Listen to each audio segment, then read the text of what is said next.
ওর বাচ্চা যখন জন্ম হয়েছে আমাকে বলেছেন, ভাই আমার বাচ্চার জন্য একটি নাম নির্বাচন করেন, যে নামের মধ্যে বিপ্লবী চেতনা থাকবে। আমার সন্তানের জন্য একটি নাম নির্বাচন করেন, যেই নামটা সাহসিকতার পরিচয় বহন করবে। আমি অনেক যাচাই বাছাই করে ওর সন্তানের নাম দিয়েছিলাম ফিরিনাস, বিপ্লবী এবং সাহসী। সম্মানিত ভাইয়েরা, আজকের ওর সন্তানের চেহারার দিকে তাকানো যায় না। আজকের আমার মা প্রায় পাগল হয়ে যাচ্ছে, জ্ঞান হারিয়ে ফেলছে। আমার ভাই বোন তারা পাগল হয়ে যাচ্ছে। আমার 6 ভাই বোনের মধ্যে সবচেয়ে ছোট ছিল শরীফ ওসমান হাদি।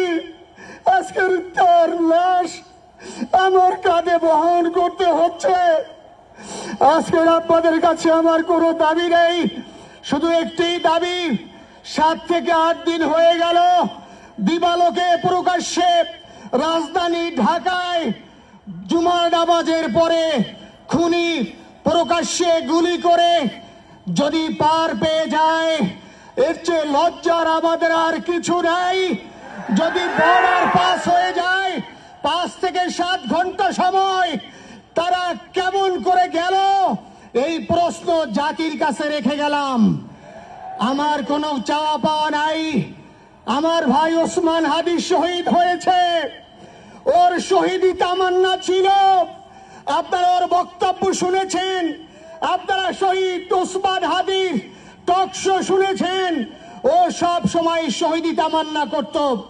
হয়তো আল্লাহ তাআলা ওর শহীদি সেই মওত নসিব করে দিয়েছেন। কিন্তু আপনাদের কাছে আমি এই ঋণ কোনদিন আমি ছাড়ব না।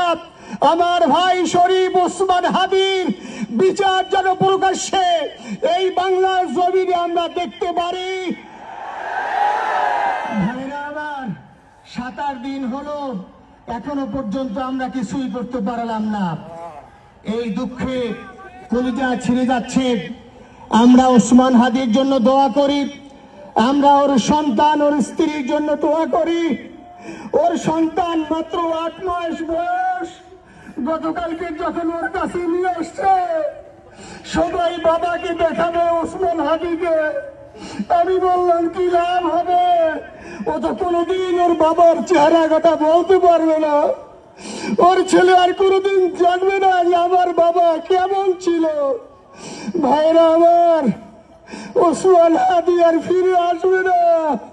ওসমান, তুমি দেখে যাও, লক্ষ লক্ষ জনতা, তাওহীদি জনতা তোমার জন্য পাগল। ওসমান, তুমি মরো নাই, তুমি আমাদেরকে পাগল বানাই দিয়ে গেছ। আল্লাহর কাছে আমরা সবাই দোয়া করি, আল্লাহ যেন আমার ভাই শহীদ শরীফ ওসমান হাদিকে জান্নাতুল ফিরদাউসের মেহমান হিসেবে কবুল করেন। আল্লাহ তাআলার কাছে দোয়া করছি, আয় আল্লাহ তাআলা, আমরা যারা বেঁচে আছি ঈমানের সাথে, স্বাধীনতার সার্বভৌমত্ব রক্ষা করে তাওহীদের দ্বীপ বাংলাদেশকে যেন আমরা রক্ষা করতে পারি, সেই তৌফিক আল্লাহ তাআলা আমাদের নসিব করুন। আপনাদের সবার কাছে দোয়া চাচ্ছি। আমার মেজো ভাই ওমর ফারুক সাথে ছিল, ওর জন্য আপনারা দোয়া করবেন। আমার ছোট বোন মাসুমা অ্যাবনরমাল হয়ে গেছে, তাকে চিকিৎসা করাচ্ছি, ডাক্তাররা বলছে অনেক বেশি সমস্যা। আমাদের পরিবারের জন্য একটু দোয়া করবেন। আমাদের আর কোনো চাওয়া পাওয়া নাই। শরীফ ওসমান হাদি, তুমি বেঁচে থাকো, আমরা ওর জন্য দোয়া করি। আল্লাহ তাআলা শরীফ ওসমান হাদিকে জান্নাতের সর্বোচ্চ মাকাম নসিব করুন। আমিন। আসসালামু আলাইকুম ওয়া রাহমাতুল্লাহি ওয়া বারাকাতুহু। জানাজার নামাজ শুরু হইতেছে 4টা।